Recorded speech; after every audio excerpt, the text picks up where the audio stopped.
পানী একনৰ ব্যৱস্থাই জুবিন ক্ষেত্ৰত আজি 6 মাহ উকলি যোৱাৰ পিছতো নাই। আজি চাৰিওফালে ধূলি ধূলি বৰিঙেৰে পানী মৰা ব্যৱস্থা ইয়াতে নাই। আৰু তাতকৈ ডাঙৰ কথা, যিসকল মানুহক লৈ আনিছে কাম কৰাবলৈ, সেইখিনি মানুহক এনেকৈ জমৰ শাস্তি দি মাৰিছে। চাওকচোন, এনেকৈ এই চাৰিওফালে এইবিলাক তেওঁলোকক হ'ব কৰি আছোঁ এনেকৈ কৈ আভুৱা ভৰি মিছা কথা কৈ এতিয়ালৈ তেওঁলোকক ৰাখিছে। ওপৰত এখন টিনৰ ব্যৱস্থা নাই, তলত এখন কাৰ্পেটৰ ব্যৱস্থা নাই। চৰকাৰৰ কি কাৰণে অনীহা জুবিন ক্ষেত্ৰত, বা বিভাগীয় কৰ্তৃপক্ষই বা যোনে এইটো নিবিদা পাইছে, তেওঁলোকে কি কাৰণে জুবিন দাক লৈ পেলাই এনেকৈ ৰাজনীতি কৰি আছে? কি কাৰণে অনীহা? আপোনালোকে তাৰমানে জুবিন ক্ষেত্ৰত কাম কৰাৰ কাৰণে আপোনালোকক লৈ আনিছে? হয়। ক'ৰ পৰা ক'ত ঘৰ আপোনালোকৰ? আহতগুৰিৰ পৰা লৈ আহিছে। কি বুলি কৈ লৈ আনিছে?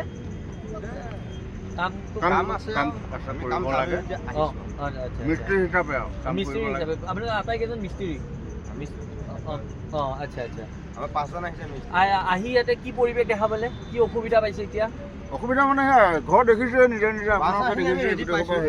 বাঁহখিনি আছে কিন্তু টিন নাই, তিৰপাল নাই, একো নাই। টিন নাই, তিৰপাল নাই।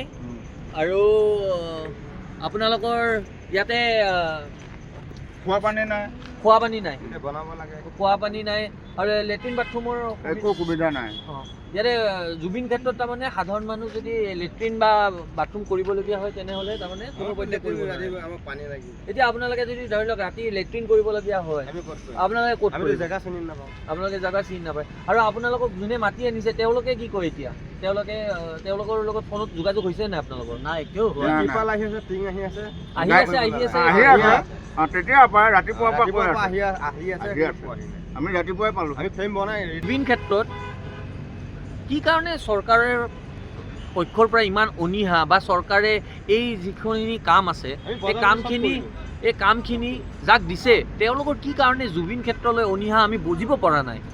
জুবিন দা আমাৰ অসমৰ সাংস্কৃতিক জগতখনৰ আটাইতকৈ উজ্জ্বল ধ্ৰুৱতৰাটো, আটাইতকৈ উজ্জ্বল নক্ষত্ৰটো, আৰু সেই মানুহজন আজি আমাৰ পৰা আঁতৰি যোৱা প্ৰায় 6 মাহ হ'বলৈ হ'ল। এই 6 মাহত কি কৰিলে এই চৰকাৰখনে? কি কৰিলে চাওকচোন। যেনেকৈ আছিল তেনেকৈ আছে জুবিন ক্ষেত্ৰ। আপোনাৰ আমি চৰকাৰলৈ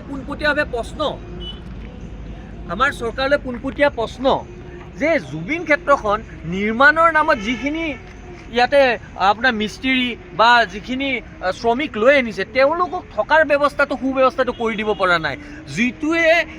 যিটো বিভাগে বা যোনে দায়িত্ব লৈছে এইবোৰৰ, তেওঁলোকে মেনেজমেণ্টৰ মানুহখিনিয়ে তেওঁলোকে অকণমান পানীৰ ব্যৱস্থা কৰি দিব পৰা নাই। আজি জানিলে আচৰিত হ'ব, 6 মাহ উকলি যোৱাৰ পিছতো জুবিন ক্ষেত্ৰত খোৱাৰ পানী বাদ দিয়ক, হাত ভৰি ধোৱা পানী, লেট্ৰিন বাথৰুম কৰা পানীৰো ইয়াতে সুব্যৱস্থা নাই।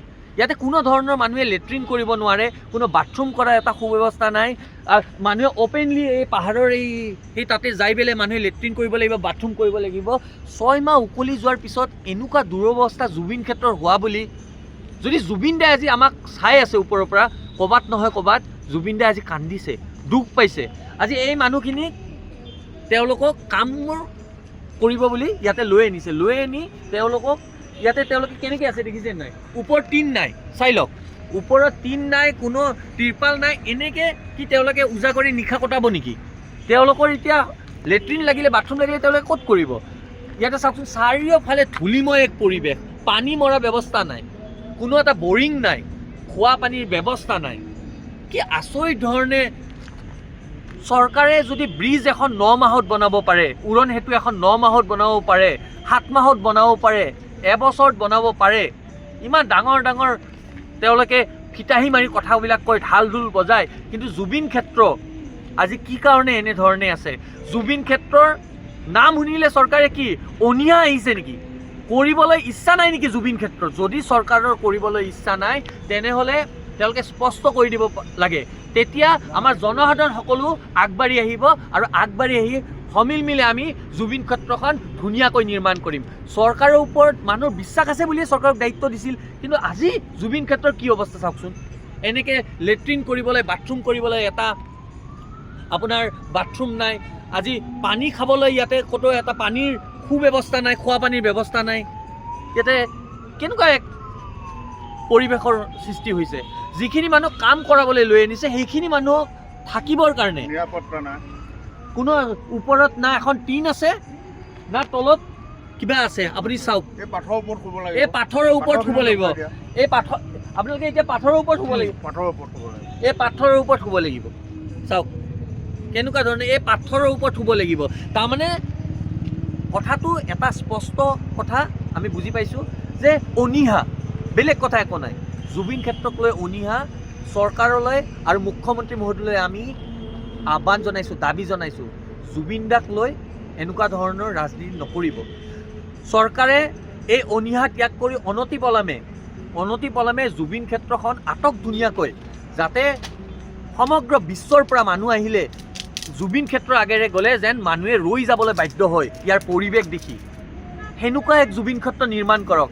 এনেকৈ যিখিনি মানুহে আজি 6 মাহ উকলি যোৱাৰ পিছত 6 মাহ লাগে নেকি জুবিন ক্ষেত্ৰ এখন নিৰ্মাণ হ'বলৈ? জুবিনদাৰ আত্মাই কিন্তু শান্তি পোৱা নাই।